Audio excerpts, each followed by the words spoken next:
بسد اخلاص و ادب صوفی و ملا کو سلام، کہ سناتے ہیں وہ دنیا کو پیام قرآن۔ ان کی تعویل نے لیکن میں حقیقت کہہ دوں، کر دیا احمد و جبریل و خدا کو حیران۔ ذکر دوزخ کا کیا وائز کافر گر نے، سن کے ایک کافر خوش طبع نے برجستہ کہا، خوغرے توک غلامی کو نہیں اپنی خبر، کہ بتاتا ہے جہنم کو مقام اوروں کا۔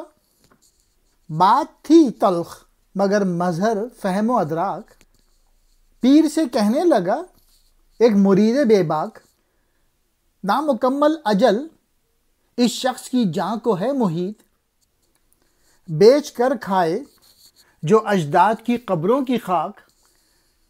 یوں مخاطب ہوا فرزند سے ایک خرقہ باز،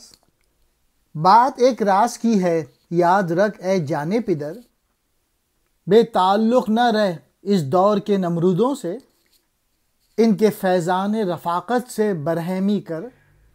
میں صوفی اور ملا کی خدمت میں سلام پیش کرتا ہوں، کیونکہ انہوں نے ہمیں خدا کا پیغام دیا، لیکن ملا اور صوفی نے اپنے پیغام کی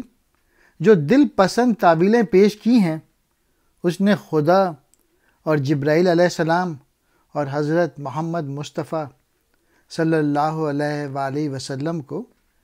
حیرت زدہ کر دیا ہے۔ لوگوں کو کافر بنانے والے وائز نے دوزخ سے متعلق بات کی، کافروں کو یعنی دوزخ سے ڈرایا، تو یہ سن کر ایک کافر نے اس سے بہت اچھی بات کہی۔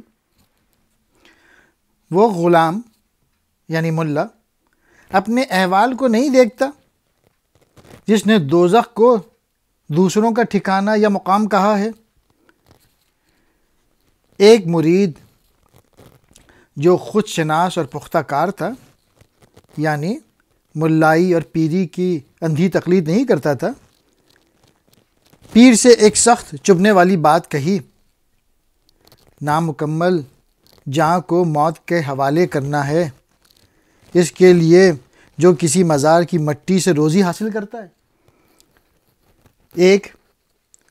درویش سے نا آشنا پیر نے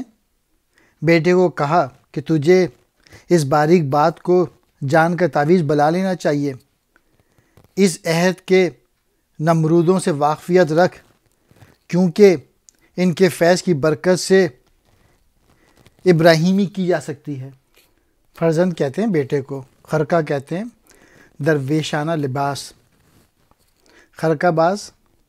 درویشی سے نا آشنا، تعویل کہتے ہیں کسی بات سے متعلق ہیر پھیر کر کے تشریح بیان کرنا،